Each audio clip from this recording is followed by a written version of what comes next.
السلام عليكم ورحمة الله وبركاته. وإلهي مهدي أدسك صلى الله عليه مرة لوادي مسدحادي مرة فرات أصحابي هدي أدكو صبتهي تنالك سبسكرايب شير لايك وحقاقة هدا هرنا ورجوكتيني آدباد ما تسمتوك سلامية أصحابي ما أنت وحان ربا إنان إذن لوداغو قصدي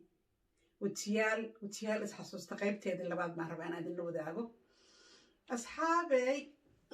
شاكد وحي إنو مريسي way soo baxeen safarkii baa la soo aaday safarka marka la soo aaday waxaa la yimid maxay ahayto magaaladii caws weyne oo laga quraacanayay quraacdii halkii baa la yimid wiilka cawaalaha uu ishayn kari waaye wuu soo orday gabadhii buu u yimid walaalay maxaan rabaa buu yidhi inaan arrin kuu sheegto maxay tahay arrintii adigu waa magaciisiisay waa taqaanaa gabar soomaaliyeed xishood baa ilaahay ku manaysta gabdhaheenne حيدا waxay rabtay inay ii sheegto may walaalay intaan ka badan lagu ma qarsan karo walaalay anigu waxaan ahay wiil ku jecel indhaha ka soo haray indhaha la isku taagay labadoodii gabadhan iyadoo hadda sasbeerk u qaadmayo bay tiri walaalo hadalka aad leedahay ma kaa dhabbaa yaa cawaale bal ka fiirso wax aan ka fiirsanayo oo dambe oo ii dhiman ما جيران بيجي عوالي ولالي أنا وان كربا إنتاسان كربا إنتاسان قرصني بس إنتان كبدن ما أود إنان قرصده مساس باها بل واي بل هذا ما دام هذا إشيكتي بل أسكبر قبينا أردنا هذا وين وشيء ده أنا مركا إنت وحكبدن كل مقل كربل شيء كذا إنه هنوسي سعته بيكون تسكو أفكرتين لمزودي وعلى صباحي وعلى قراعدي على اسمها على قراعدي على قشاهي ماشي كارس كارك سفرك بهر لو سيوتي سفرك وحال سي سعودة وددي عديت أكتر صاربة أفتر سيقة فربضن يبص وحالي بيت مقالة دو سمريبت بالسوا عقلك تأيضا قفل بدالي هايو ما عرفتي أرددي دركوب تكتمدو أرزولو مقالة دي بالي يمت markay magaalada la yimid baa waxaa dhacday in arday dugsi sare soo dhameeyeen waxay bilaabeen shaqo qaran waxa la dhahaa jir barigaas oo markay iskuulka ardayda dhameysay 2 sano oo shaqo qaran baa jir shaqaas qaran marka waxa la sameeyaa ardayda qaarba meel baa la geeyaa gurmadka qaranka baa la dhihi jiray aan ka sheeka dhaafeen ardayda marka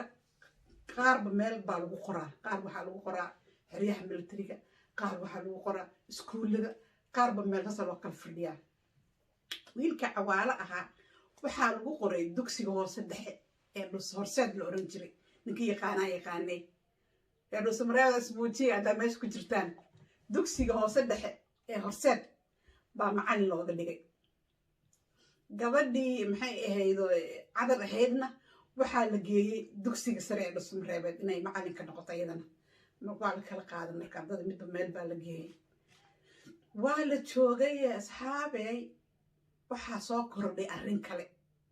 jacayl xaasid ma waayo ninka leeyahay jacayl xaasid ma waayo arrin kale soo kordhay gabadhii cadar ahayd baa waxaa soo doontay nin kabtan ah hadda berigaasna saraakiisha aad baa loo jeclaayo gabar hebel soo doontay sarkaala baa la dhihi jiray berigaas waa xilliyadaas nin kabtana soo doontay gabadha cadar ahayd oo reerkooda u yimid oo wuxuu yiri waxaan rabaa gabadhan cadar war ma hayso waa ka dhag xiran tahay hadda iyo jacayl iyo ma aragtay waxay wartaa inay la jaan qaado ninkaan qalbigeeda hantay oo cawaala ah maalmaha ka mid ah bay gabadhii cadar ahayd arrinta ogaatay hooyad baa la hadashay waxay tiri cadarey hooyo arrin baa rabaa inaan kuu sheegto bal kaalay isla hadalnay maxaa way arday sheeganaysa arrintu waxay tahay gabaray waa lagu soo doontay nin fiican baa soo doontay nin bulshada dhan u xilhayaan oo sarkaal ku soo doontay gabadhi markay lagu soo doontay maqashay baabeerka sidaa way naxada gabadhi cadar ahayd doontay hooyo aniga lagu soo doontay soo gabar ma ahayd gabar guur bay u joogtaa iskuulkana kuu dhammaaday waa lagu soo doontay ninkaas sarkaalka waa ku soo doontay aabbaha iyo aniguna isku afgaranay in aan ninkaas ku siino marka sii ogo arrintaa la sii soco gabadhii muusigaa ku yeertay way naxday waxay tiri hooyoy arrinkaas anigu hadda diyaarba ma ahi wax diyaar ma loo baahnay markii hawsha waa la gudagelayaa 2 sano oo maxay ahayto gurmadka markaa dhamaysato ninkaas waa la aqalgelaysaa waa lagu siiyay aabiya isagoo way isku afgarteenba gabadhii cadarahayd waagaa ku bariyey muusiga ku yeeray waa soo carartay magaalada dhuusamareeb asxaabey yaan ka sheeka dhaafini magaalada dhuusamareebeed waa magaalo aad u kulul xilliyada qaar oo dadku guryaha kuma jiri karaan maalintii ala soo baxaa jirdiinooyinka iyo geedaha hoostooda iyo meeshii har ah wax meel baa la fariistaa gabadhii qoraxda kululeyd bay ku soo baxday iyadoo ordaysa dhay way soo baxday waxay timid iskuulkii wiilka ka shaqaynay waxay tiri waxaan rabaa Cawaalo inaan kula hadlo walaalow in aan kula hadlo baan rabaa maxaa dhacay dhib ma jira maxaa kugu dhac walaalay fiicanta may soo baxay tiri inaan isla hadalno isu buur adigu muddo 20 daqiiqo ah halkaa jirdiinkaas iskuulka agtiisa aan kugu imaaday sii fariiso way soo baxday jirdiinka bay fadhiistay gabadhii waa ka duwimid Cawaale maxaa dhacay walaalay maxaa xilligan qurux kuleelka ku soo socodsiiyay maxay ay tahay xamis arkarnaa maxay tahay bir subax meelahaas oo shirka macallimiinta waxa sugu imaaneen ma ay tiri waxa igu soo korodhay arrin aan la hoyan waay maxay tahay arrintu walaalo reerkeena waxay go'aansadeen inay wiil siiyaanin ugu daraan nisirkaale soo doontay aabaheen wuu siiyay arrinta hooyaa ii sheegtay marka arrintaas maxaan samayn karaa walaalo maxaan ku hadlaa bal arrintan ila fiiri asxaabey dad isjecel oo haddana isku cusub jacaylkooda cusub yahay oo markii isku sheegtay maalintii waxay fadhiyeen jirdiinkii qoraxda ilaahay ogyahay dhacaysa maalintaas gabadhaas iyo wiilkaas waxay fadhiyeen jirdiinka ilaa galabtii 10 saac waxay moodaan 10 daqiiqo in isla joogna iyagana 10 saac galabtii waxay fadhiisteen meesha 7 saac ninkii yaqaan 7 saac oo duhurnimo ilaa 10 saac oo galabnimo bay fadhiyeen jirdiinka qoraxdu saa dushooda ugu socotay uma jeedaan والله سمعت وعلي الجعيل نين هيا عندما له ولا وارنتات بين معها قرح دشودي كشب ميساس ويلكو حير ولا علي هدي ساعات هاي ريركينا وشيديا وحان لايهاي gabadhaas iyo anigu waan heshiinay maxay reerkayga reerkaagu imaanay la soco okay tirahay maadan wiilku waa tagay Cawaale reerkiisa uu tagay wuxuu yiri gabadhaas aan israbnaa oo ilaa iyo maxay ay dugsiga dhexe ilaa sare aan israbi jirnay marka waalidkiisu wuxuu ka codsaday in gabadha ay u doonaan gabadha maadaama uu nin kala soo doontay meesha waxaa ka dhaxay tartan anaa weyn baa socota jacaylka alla u hiile waa soo baxay waxaa loo soo diray reerkii cadar reerkeed waxaa loo soo diray odayaal guriga bay yimaadeen ballan baa la samaystay reerkii u yimaadeen waxay dhaheen anagu waxaan u soconaa maxay ahayto gabadhiina cadar ah baan soo doonanayo ayada iyo wiilku way isa fakarteen marka hawsha inaad